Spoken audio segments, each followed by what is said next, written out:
Hello friends, welcome back to my channel মোনার কিচেনে তোমাদের সকলকে স্বাগত। আজকে তোমাদের সামনে নিয়ে এসেছি ইউনিক একটি রেসিপিটা ভালো লাগলে অবশ্যই তোমরা বাড়িতে কিন্তু ট্রাই করবে। দেখো, আমি কিছু পেঁপে আর করলা কেটে নিয়েছি। অনেকে না করলা ভাজা খেতে পছন্দ করো না, বা পেঁপে ভাজা খেতে পছন্দ করো না, বা খেলে অনেকের কনস্টিটিউশনের প্রবলেম হয়। তো তাই জন্য কিন্তু এই সবজিটা তোমরা অবশ্যই বাড়িতে ট্রাই করবে। দেখো, আমি কিছু করলা আর পেঁপে কেটে নিয়েছি। এর সাথে তোমরা এক্সট্রা কোনো সবজিও অ্যাড করতে পারো। তো আমার ফ্রিজে করলা আর পেঁপে পড়েছিল, তো তাই জন্য আমি এইগুলো দিয়ে একটা সবজি তৈরি করেছি, যেটা ভাবলাম তোমাদের সাথে শেয়ার করি। দেখো, ফার্স্টে কিন্তু তেল গরম হওয়ার সঙ্গে সঙ্গে আমি গোটা জিরে ফোড়ন দিয়ে দিয়েছি এর মধ্যে। এরপর কেটে রাখা পেঁপে আর করলা কিন্তু এর মধ্যে দিয়ে দিলাম। তো এগুলোকে কিন্তু আমি ভালোভাবে কষিয়ে ভেজে নেব। তো এবার দেখো, কয়েকটা কাঁচা লঙ্কা চিড়ে দিলাম। যাদের পেটের সমস্যা আছে, গ্যাস অম্বলের সমস্যা, তোমাদের আগেই বললাম, তারা কিন্তু এই রেসিপিটা অবশ্যই তোমরা বাড়িতে ট্রাই করবে।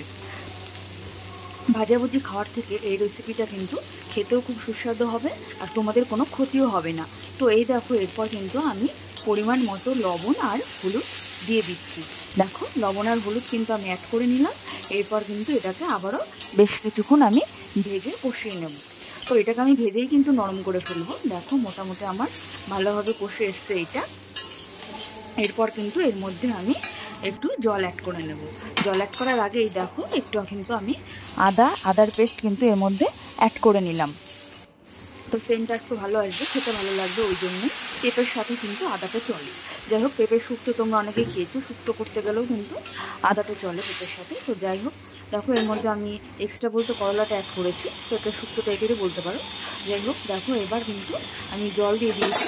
তো এবার দেখো, একটু সামান্য পরিমাণে আমি চিনি ছিটিয়ে দিলাম এর মধ্যে। তো এটাকে আমি আবার ভালোভাবে ঢেকে হতে দেব। দেখো, কালারটা কেমন এসছে। তোমরা কিন্তু অবশ্যই এটা কিন্তু বাড়িতে ট্রাই করবে, কথা দিচ্ছি অবশ্যই ভালো লাগবে তোমাদের এই রেসিপিটা।